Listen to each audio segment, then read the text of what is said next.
The explosion took place exactly, or if it was part of the battle for the Iraqi city of Mosul.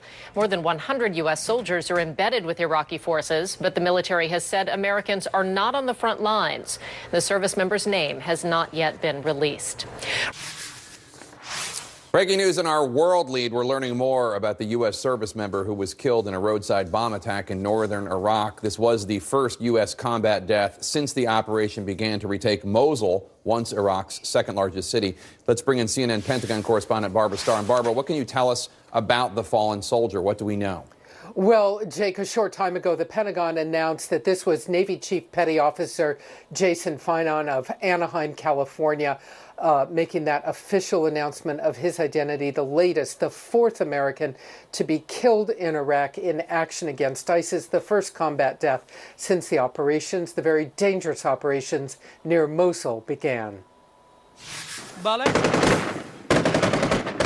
Gunfire erupted on the streets of the Iraqi city of Kirkuk after ISIS militants launched a surprise attack. Video captured the terrorists entering at night. Ongoing clashes reported. ISIS's sudden attack into Kirkuk, some 100 miles southeast of Mosul, is seen by U.S. military officials as an ISIS attempt to divert Iraqi forces from the larger fight to retake Mosul.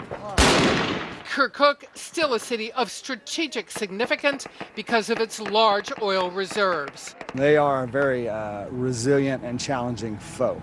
They're very adaptable, very creative, cunning.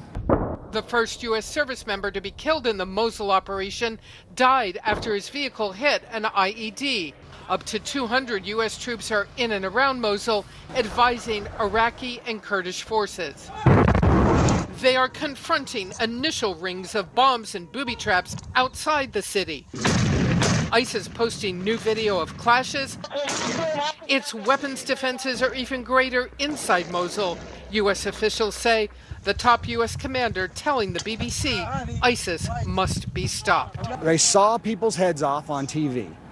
They drown people and video it.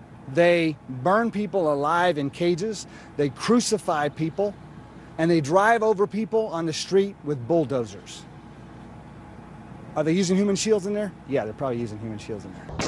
The U.S. believes some ISIS leaders have already escaped Mosul. Remaining are about 3,000 to 4,000 fighters. About 1,000 are hardcore foreign fighters in a city of 1 million. The U.S. is trying to get a better fix on the strength of the dissident movement inside the city and whether those foreign fighters inside Mosul will fight to the death. And U.S. officials believe ISIS is already making plans for what comes next, that they will plan to become an insurgency, meld back into the civilian population, and stage attacks from there.